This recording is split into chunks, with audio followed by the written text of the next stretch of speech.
أعوذ بالله من الشيطان الرجيم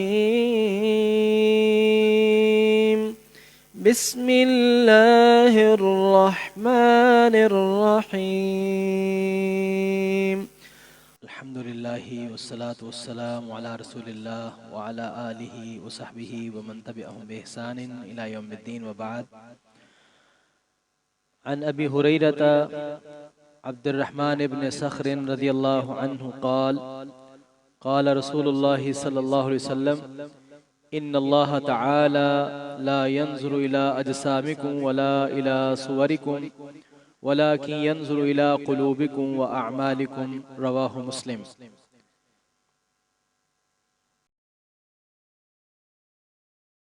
ریاض الصالحین میں سے باب الاخلاص ہم پڑھ رہے ہیں، یعنی اخلاص کا باب، اور اس میں سے آج میں دوسرا درس آپ کے گوش گزار کر رہا ہوں. اور اس میں حدیث ہے جو عبد الرحمن ابو ہریرہ رضی اللہ تعالیٰ عنہ، جن کا اصل نام جو ہے وہ عبد الرحمن بن صخر ہے. حضرت ابو ہریرہ رضی اللہ تعالیٰ عنہ کا اصل نام کیا ہے؟ عبد الرحمن بن صخر. یہ یاد رکھنا ہے، یہ پھر بعد میں پوچھ بھی لیا جائے گا آپ سے.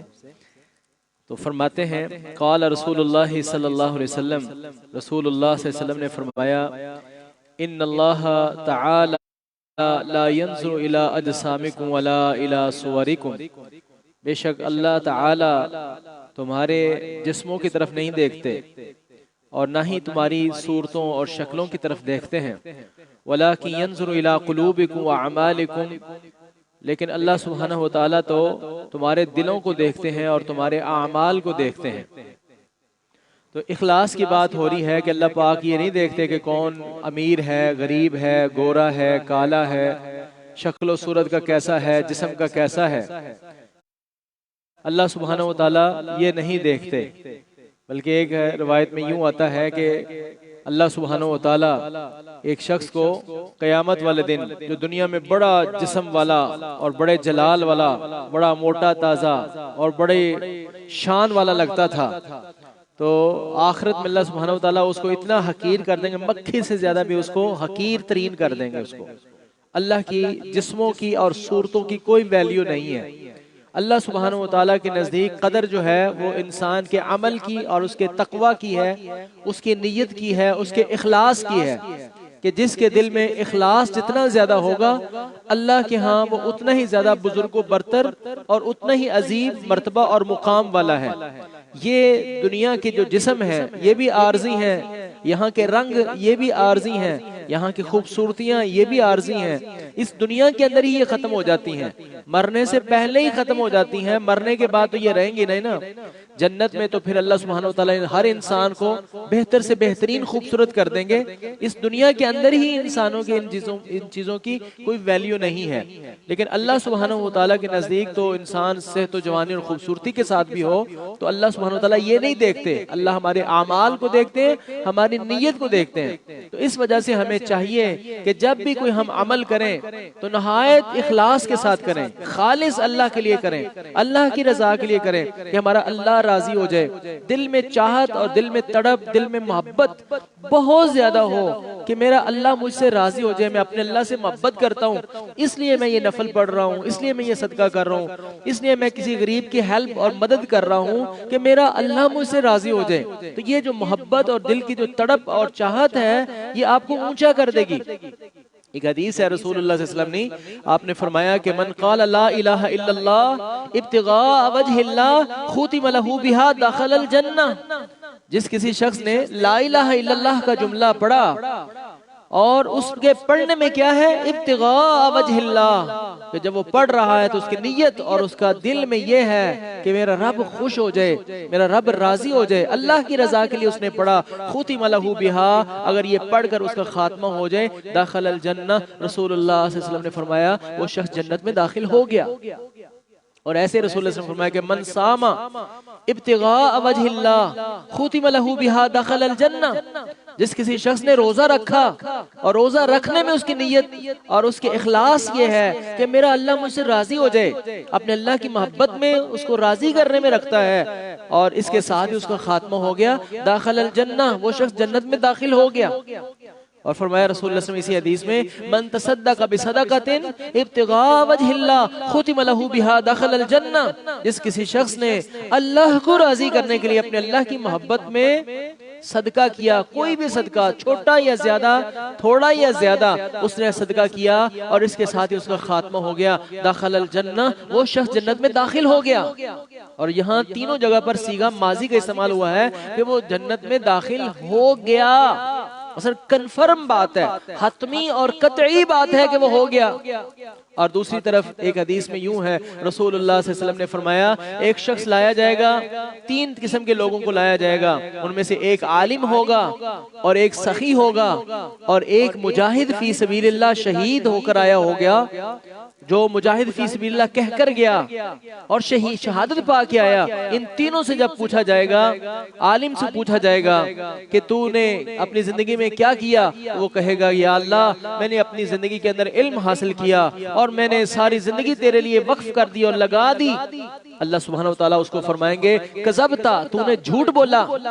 تو نے یہ علم اس لیے حاصل نہیں کیا تھا کہ میں میری رضا کے لیے نہیں کیا تھا، میرے لیے نہیں کیا تھا، یہ اس لیے کیا تھا کہ لوگ کہیں بہت بڑا عالم ہے، بہت بڑا خطیب ہے، لوگوں کی واہ واہ لینے کے لیے اس نے کیا تھا، تو نے کیا تھا، لوگوں نے تمہیں دنیا میں واہ واہ جو کر دی ہے جس کے لیے تو نے یہ کام کیا تھا، میرے پاس تیرے لیے کچھ نہیں ہے، اٹھاؤ فرشتوں اس کو جہنم کے اندر پھینک دو۔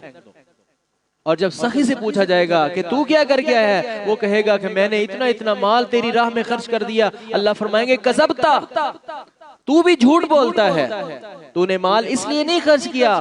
کہ میری رضا حاصل ہو جائے، میرے لیے نہیں کیا، بلکہ اس لیے کیا کہ لوگ کہیں بڑا پیسے والا ہے، بڑا خرچ کرتا ہے، اللہ کی راہ میں بڑا خرچ کرتا ہے، لوگوں کی واہ واہ لینے کے لیے تو نے یہ کیا تھا، لوگوں نے کہہ دیا جو کہنا تھا، جس لیے تو نے کیا تھا لوگوں نے وہ کر دیا، اب میرے پاس تیرے لیے کچھ نہیں ہے، اس کو بھی اٹھاؤ اور اس کے جہنم میں پھینک دو۔ اور تیسرے سے پوچھا جائے گا تو کیا کر کے آیا ہے، وہ کہے گا یا اللہ میں تیری راہ میں اپنی جان لٹا کے آ گیا ہوں، ایک قیمتی ترین انسان کی جو چیز ہے وہ انسان کی جان ہے، وہ جان بھی میں تیری راہ میں لگا کے آیا ہوں۔ اللہ پاک فرمائیں گے کذبتا، تو بھی جھوٹ بولتا ہے، تو نے بھی یہ جہاد اس لیے نہیں کیا تھا کہ میری رضا حاصل ہو جائے، میرے لیے نہیں کیا تھا، الہ کلمت اللہ کے لیے نہیں کیا تھا، بلکہ اس لیے کیا تھا کہ تو کہیں کہ بڑا بہادر ہے، بڑا جوان ہے، بڑا دلیر انسان ہے، تو نے اپنی بہادری کے چرچے لگوانے کے لیے یہ کام کیا تھا، جس کے لیے تو نے کیا تھا وہ دنیا میں تمہیں مل گیا، واہ واہ مل گئی تمہیں، میرے پاس تیرے لیے کچھ نہیں ہے، اٹھاؤ فرشتوں اس کو بھی جہنم میں پھینک دو۔ اب دو میں نے آپ کو احادیث کا مفہوم آپ کے سامنے رکھا ہے، ایک طرف لا الہ الا اللہ کہہ دیں یا ایک روزہ رکھ لیں یا صدقہ کر دیں اور اس کے اندر اخلاص ہے تو رسول اللہ صلی اللہ علیہ وسلم نے فرمایا داخل الجنہ، وہ شخص جنت میں داخل ہو گیا۔ ایک کھجور جتنا بھی صدقہ، بلکہ کھجور سے بھی چھوٹا، ولو بشق تمرہ، کھجور کا ایک حصہ بھی اگر کسی نے خرچ کیا ہو اور اس کے اندر اخلاص ہو، جنت میں جانے کے لیے یہی کافی ہو سکتا ہے۔ اور دوسری طرف پہاڑوں جیسے صدقہ و خیرات کیے ہوں، اپنی جان ہی لٹا دی ہو یا ساری زندگی ہی لگا دی ہو، لیکن ایسا کرنے میں اگر اس کے دل میں اللہ کی رضا نہیں تھی، اس کی نیت جو ہے وہ خراب تھی، اس کا اخلاص ٹھیک نہیں تھا، اتنا کچھ کرنے کے باوجود اس کو جہنم میں پھینک دیا جائے۔ رسول اللہ صلی اللہ علیہ وسلم نے فرمایا مجھے اپنی امت پر سب سے زیادہ جس بات کا خدشہ ہے نا، میں سب سے زیادہ اپنی امت کے جس عمل کی وجہ سے ڈرتا ہوں وہ یہ ہے کہ وہ شرک اصغر میں نہ شامل ہو جائیں۔ صحابہ نے پوچھا اللہ کے رسول شرک اصغر کیا ہے؟ آپ نے فرمایا الریا، دکھاوا، دکھانا تو اللہ کو چاہیے، تو اللہ کو دکھانے کی بجائے لوگوں کو دکھا دیا تو یہ شرک کر دیا، شامل کر دیا، کسی اور کو بھی شریک کر دیا۔ اس لحاظ سے میرے بھائی، میرے دوست، میرے بیٹے، بچے، طالب علم اور جو بھائی ساتھی بیٹھے ہیں، میں ہم سمیت ہم سب یہاں بہت زیادہ احتیاط کرنے کی ضرورت ہے، بہت زیادہ فکر کرنے کی ضرورت ہے کہ ہم کوئی بھی عمل کرنے لگیں تو اس سے پہلے سوچ لیں، دیکھ لیں کہ میں یہ عمل کرنے لگا ہوں کیا میں اپنے اللہ کے لیے کر رہا ہوں۔ ایک چھوٹی سی مثال، چھوٹی سی بات، آپ کا ٹائم ختم ہوا ہے، کہ ایک محدث گئے دوسرے محدث کے پاس، تو انہوں نے کہا کہ آپ مجھے حدیث بیان کر دیں، تو انہوں نے چپ کر کے بیٹھ گئے۔ انہوں نے کہا شیخ یا محدث یا عالم جو ان کا نام تھا کہ آپ کو میں نے کہا ہے آپ مجھے حدیث بیان کر دیں،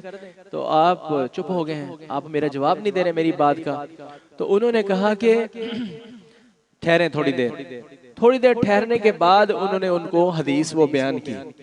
تو انہوں نے کہا یہی حدیث آپ نے بیان کرنی تھی تو آپ اسی وقت ہی بتا دیتے، اتنی دیر مجھے بٹھایا آپ نے۔ انہوں نے کہا نہیں، میرے ذہن میں یہ بات آ گئی تھی کہ اتنا بڑا عالم میرے پاس چل کے آیا ہے مجھ سے حدیث لینے کے لیے، میری نیت کے اندر بات یہ آ گئی تھی کہ اتنا بڑا عالم میرے پاس آ گیا ہے، پہلے میں نے اپنا یہ خیال ختم کیا ہے، پہلے میں اپنے ذہن میں اللہ کی رضا لے کر آیا ہوں، جب میرے ذہن میں آ گیا میں یہ کام اللہ کے لیے کرنے لگا ہوں، پھر میں نے یہ کام کیا ہے۔